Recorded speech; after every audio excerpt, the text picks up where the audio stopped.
রাধে রাধে। হিন্দু ধর্মে স্নানের প্রাচীন ঐতিহাসিক আধ্যাত্মিক গুরুত্ব রয়েছে। এটি শুধুমাত্র শারীরিক অঙ্গীকারে নয়, বরং আত্মিক ও ধর্মীয় পরিশুদ্ধিতে প্রধান ভূমিকা পালন করে। হিন্দু ধর্মে ভগবান শ্রীকৃষ্ণের একাধিক লীলা আমরা পড়ে এবং শুনে থাকি।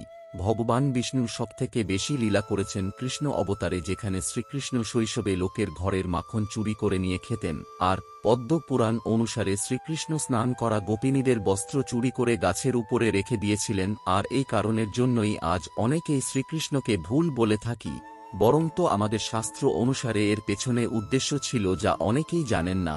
শ্রীকৃষ্ণের লীলার মাধ্যমে আপনি জানতে পারবেন আপনাকে বিনা বস্ত্রে বা উলঙ্গ হয়ে স্নান করা কেন উচিত নয়। একবার গোপিনীরা স্নান করার জন্য নদীতে নামে যখন তারা নির্বস্ত্র হয়ে স্নান করছিল, তখন তারা দেখে তাদের বস্ত্র তাদের রাখা স্থানে নেই। তারপর যখন তাদের নজর নদীর কাছে স্থিত বৃক্ষ ওপর পড়ে, সেখানে শ্রীকৃষ্ণ বসেছিলেন। গোপিনীরা তাকে বলেন, কানাই তোমার লজ্জা লাগে না আমাদের স্নান করা দেখতে? তখন শ্রীকৃষ্ণ বলেন, আমি কেন লজ্জা পাব? লজ্জা তো তোমাদের পাওয়া উচিত, কারণ তোমরা এমন বিনা বস্ত্রে স্নান করছো।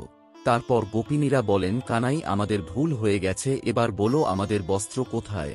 তখন শ্রীকৃষ্ণ বলেন, তোমাদের বস্ত্র ওই বৃক্ষর উপর আছে, এসো আর নিয়ে যাও। তখন তারা বলেন, আমরা সবাই বিনা বস্ত্রে, এভাবে আমরা কিভাবে উপরে উঠব? তখন শ্রীকৃষ্ণ বলেন, যখন তোমরা সবাই নদীতে চান করতে যখন নেমেছিলে, তখন তো তোমরা বিনা বস্ত্রে ছিলে, তাই এখান থেকে উঠতে কেন লজ্জা পাচ্ছ?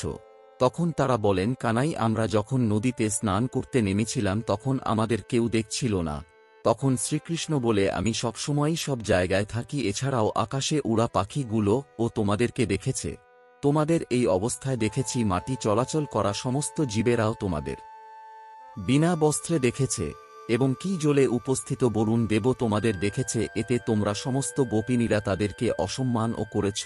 তা তোমরা এটা কিভাবে ভেবে নিলে তোমাদের বিনা বস্ত্রে কেউ দেখেনি?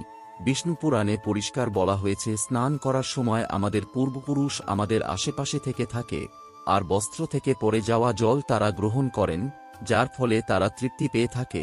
গরুড় পুরাণ অনুসারেও কখনো বিনা বস্ত্রে চান করা উচিত নয়।